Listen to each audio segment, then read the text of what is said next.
The Citroen CX is one of the finest cars in the world. This is one of the shabbiest examples, so let's take it for a drive. Hubnut, sponsored by Lancaster Insurance. So when it comes to character, this car has it in spades. For some reason someone's added a bonnet scoop to it, and that's quite amusing. The panels are all slightly different shades of a sort of a silver colour. It's rather beaten up in places. I'm assured this won't fall off as much as it looks. Yeah, if we go around the back, you can see it's not quite what it seems. Prestige has been crossed out because it isn't. This is off a different boot lid, and ABS is something it doesn't have. It's actually a DTR Turbo 2, which means it's turbocharged, intercooled, and a TRD would have been in France, and I think it's a Dutch car originally, but in the UK they were called DTRs, so they didn't sound like turd. But yeah, obviously you've got the hydro pneumatic suspension, you've got some wacky Frenchness going on, and yeah, it's all good. We take a peek inside. We've got a single spoke steering wheel. Sadly, being a Series 2, it's actually got a fairly ordinary dashboard. We notice we've got oil indicator as well as fuel gauge and a few warning lights, but yeah, single spoke steering wheel. That's the indicator control, little rocker switch there, lights controlled by this little paddle down here. Over here we've got wipers, so there's the varying speeds for the front. The wash is a pusher there, and that seems to be screen wash and the intermittent delay there. It would have had air conditioning originally, but it must be said the ventilation in these cars is absolutely terrible. I had one myself a few years ago, and it's definitely not a strong point. What is a strong point are the seats. These sculpted seats are phenomenally comfortable, and in the rear, effectively, if I jump aboard and spin you around, yeah, it's effectively a four-seater, although obviously you can seat 5, but it's designed very much for 4 people, and I've got lots of space. Even in this standard wheelbase model, there's plenty of space for my legs. They're a bit high because he's got stuff on the floor, but yeah, phenomenally comfortable. Just magical, really. Let's have a look at the engine. So there's the engine, 2.5 litre turbo diesel. It is intercooled, so there is pipe work all over the place. Very old school. Got the hydraulic pump over here doing its thing. Air horns. I think they were standard fitment on an XM. Sorry, a CX. We've also got the condenser pump for the air conditioning. That one looks like it's probably the air conditioning actually, so maybe that one's the hydraulic pump there running on a little shaft. And they somehow managed to cram a spare wheel under the bonnet as well.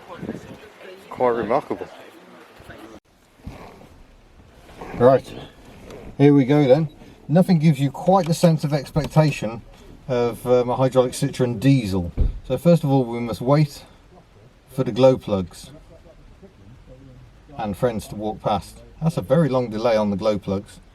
I'm sure they will go out at some point. I'm going to say that's long enough. Oh, we are in gear. There we go. Now, we must wait for the car to raise up. I would say there's a certain amount of noise going on, but there she goes. She's lifting up. There comes the back. Yeah, that's not the best refinement ever.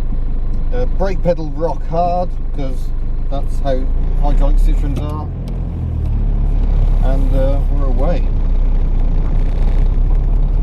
One thing I must demonstrate, and I'm just going to raise the revs while I do so. These cars have powered self-centering, so if I turn the lock on and let go of the wheel, even when stationary, it'll always self-center. that takes some serious getting used to. I think that's third, and we shall go. But the CX Turbo diesel was the fastest production diesel car for a time, but it's very old school technology. The owner has warned me it's very, very laggy.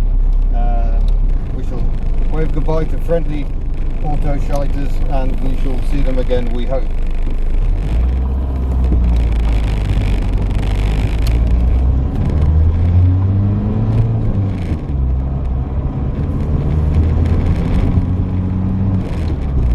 Yeah, basically it must be said it's not yet feeling turbocharged, to be honest. It feels naturally aspirated. Haven't heard a whistle, a very hard brake pedal. There we go. Very, very direct steering. First time I've driven a left-hand drive CX, first time I've driven a diesel. I owned one myself, but mine was a 2.5 4-cylinder petrol automatic familial, but this road is absolutely terrible, so it will be a fine test of the car and its hydro pneumatic suspension. This is proper full-blown hydro pneumatic, unlike the BX, which use McPherson struts. We've got double wishbones at the front, semi-trailing at the back, I believe, semi-trailing arms, hydro pneumatic spear at each corner, so I can hear the bumps, but I'm not being greatly messed about by them. Floating along, and we're pottering along in third gear. Very old school diesel engine. Modern diesels don't do this. We're just over 1,000 revs, and yeah, it's pottering about quite magnificently. But the French love their diesels and became very, very adept at making them, even though this one sounds very, very agricultural. I think the engine started life in the C35 van, which we never even got in the UK. It replaced the H-van, but we never saw them.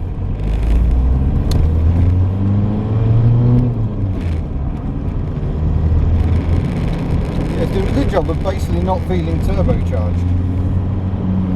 You sure the turbo's working, Mr. Wootham, is my friend who owns it.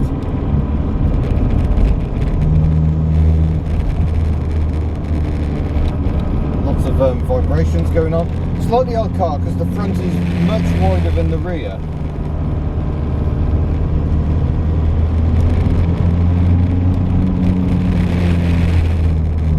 But apparently it's quite a small turbo, so maybe it's just, yeah, it's what a diesel engine. You have to work hard if you want to go quickly. You get a fair shift on, it seems. But the CX was launched by Citroen in 1974, a replacement for the truly magnificent DS, and yeah, it took a lot of lessons learned from the DS, and I mean, similarly majestic, really, and just a different style of vehicle. Still a saloon, looks like a hatchback or a fastback, but CXs were saloons. Which was kind of the style then. Austin Princess launched about the same time, also a saloon. Lancia Gamma Berlina, also fastback saloon. Big executive cars weren't hatchbacks, that wasn't how they did go back then. So just dropped the indicator again, into second. We're just going second, I think, and see if she feels any more lively on this bigger road.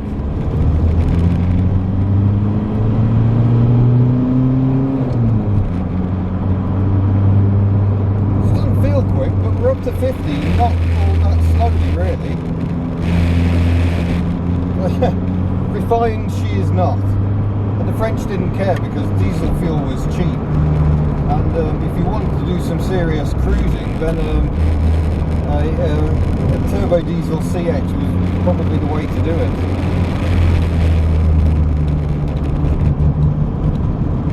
Yeah, the handling takes some getting used to. If you've never driven a CX, the first time you drive one, you will hate it because you have to be so measured with the steering inputs. If you start chopping it around, oh, it feels really, really unstable. It takes you a while to tune in. It's a bit like driving an Austin 7. You can't fight the steering. You've just got to guide it in. and let the car steer itself almost. But yeah, hit the drain mid-bend, it's just not bothered at all. And yeah, handling is absolutely fine. Getting on for 60 mile an hour there in 4th gear, and the revs are still so low. It's wonderful. Oh, tyre squeal. Sorry, Wotham.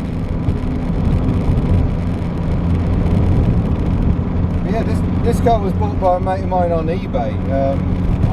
I'm not rude enough to ask what he paid for it, but I think the terrible looks probably put a lot of people off. But the way it drives really nicely. And it was much the same with my CX. It was far from the best example, but wonderful to waft along in.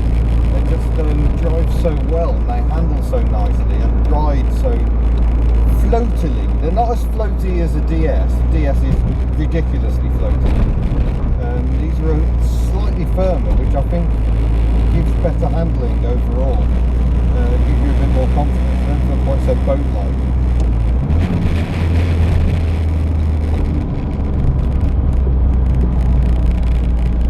Oh yeah, now we're off boost. Yeah, feel how flat that is. That's 2,000 revs up a hill at 30 miles an hour. It's just got nothing.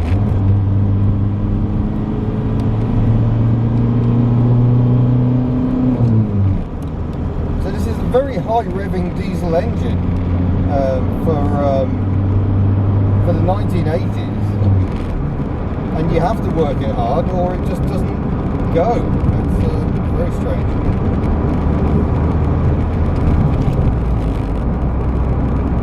Rubber on the clutch pedal is a bit weak, but that's the speed you can get up. We're doing 2,000 revs at 60 miles an hour there, and absolutely flying along. It just feels so comfortable. These were cars built to do miles. And the CX was in production right up until 1989. This is when the XM took over.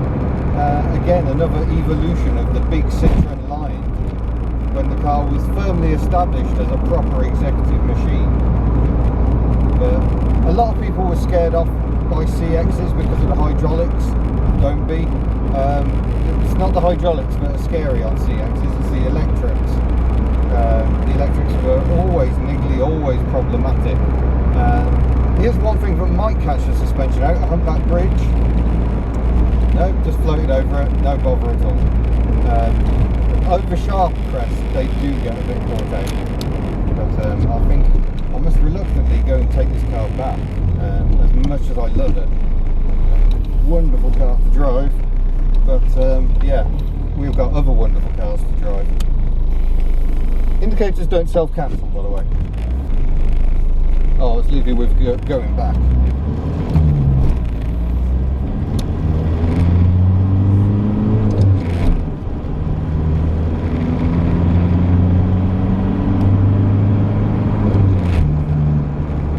You don't really feel much turbo going on, I must admit, but it gathers pace far more quickly than if there was no turbo.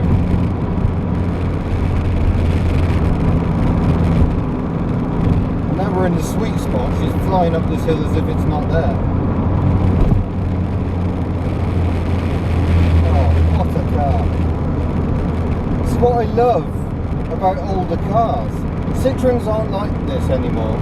If you drive a modern Citroen, it drives just like any other modern car, whereas this drives like nothing else that was made in the 1970s or 80s. There's nothing that even comes close to how individual the CX is to drive. I mean, they say that really you need to drive at least 100 miles to even understand what an CX is about. And that's largely true. The XM was normalised to a huge degree, the same McPherson strut front suspension as a BX, albeit still hydraulic and with Citroen's hydractive evolutions. The suspension firms up to cancel out body roll, but still it was a normalised car. It was made to be less scary because a lot of buyers were put off the CX precisely because of how different it was.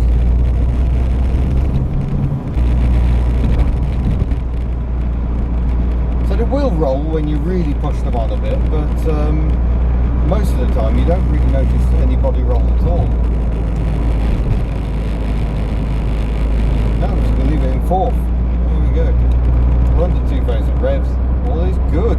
C'est bon, c'est magnifique. Oh. Never happier than when I'm driving a CX, to be honest. I may have to get another one. It's frankly tempting to see if my mate Wolfram wants to take a day with Matiz back to Norfolk instead of this. But I don't think he does. My friend in his Daihatsu Kure, I think he's going back to Wales. But I think Wolfram's back off to Norfolk pretty much now, so I better go and get the car back to him, really.